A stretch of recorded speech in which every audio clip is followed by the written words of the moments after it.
is that when you were starting the show, nag-umpisa kayo online, di Yes, ba? po, Tito Boy. There was that portion of the show na sumusulat yung mga tao, ang mga kaibigan, mga kapuso natin nanonood sa inyong show. Itong portion na ito ay tumawid dito sa telebisyon.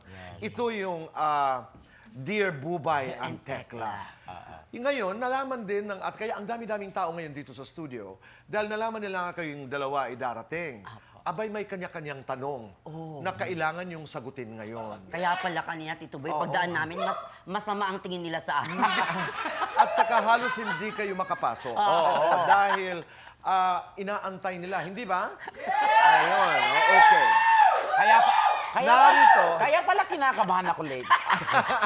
Narito ang unang katanungan mula kay Mitchie ng Qatar. Hi, Michi! Ayun. Sa Doha, Qatar siguro yan, Tito Boy. Yes, okay. May kaibigan po akong sobrang clingy sa akin, pero amoy bulok naman ang hininga.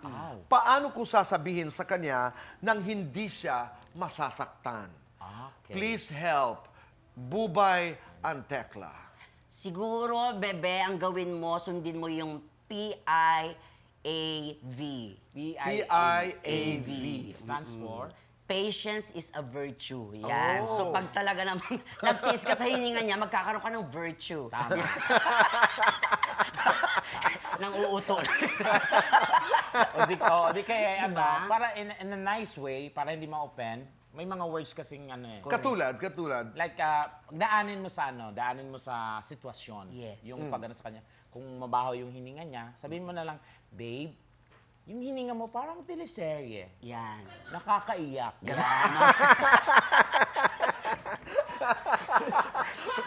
Tapos naiyak naman siya. Diba? At least, in a proper. Yes. Diba? Hindi mo siya. Tapos inamoy niya, tapos umiyak Oo, talaga. really? Relate much? Diba? Ito pala.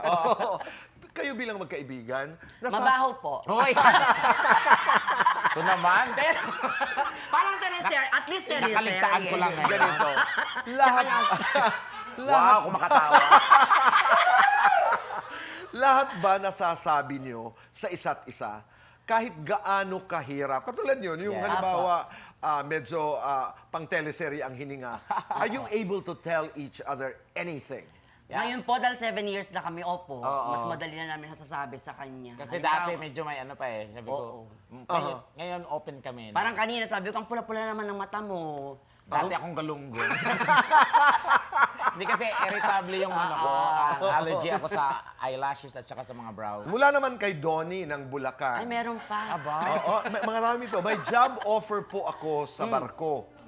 Aba, ano to, siguro kapitan. 1 million a month ang sweldo. Wow. 1 million. Sobra naman ito. Na all. Totoo ba ito? Pero ako ang gagamiting angkla. Papayag ba ako? Ay, for me ano pangalan niya, Tito Boy? Donnie. Donnie, for me dapat kang pumayag. Yes. Di ba? Dahil? Kasi ilang million, 1 million 1 yan, di ba? million a month. 1 million a month. Gawin mo yan, maging angkla ka or English. Angkor. Angkor. Yes. Di ba? Maging angkor. Tapos sa ilalim, magbalita ka.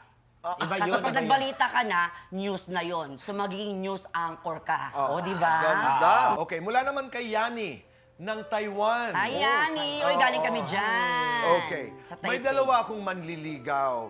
Yung isa, walang mga ngipin sa taas. Yung isa, walang mga ngipin sa baba.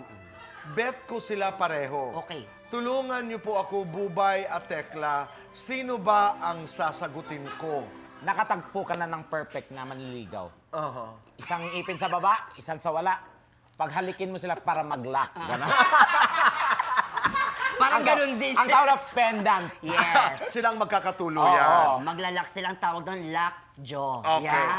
Kayo bang dalawa, talking about ligawan, paano kayo manligaw sa tunay na buhay? Ayun. Ano ang love language ninyo? Ako, baliw akong sa pag-ibig, Tito Boy. Sobrang baliw ako. Kumbaga, strict to one lang ako. Pero sobrang baliw ako. I'm willing to lose everything.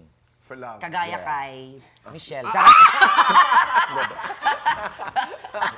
Bubay ikaw. Ako naman ma-effort, Tito Boy. Yan. Pag nagkakaroon ako ng partner o boyfriend, ganyan, gusto ko nag-explore kami. Pumupunta kami sa iba't ibang party ng Pilipinas, Traveling. traveling. Nagkaano kami ng mga memories together para pag nag-break, mahirap mag-move on. Sadista, Tito Boy. Gusto niya namang sasagot, nakakababae daw Yes, yun. at masasabi kong it works. Tapos nag-uuling siya every night. Ang sasabi mo, it works. Okay.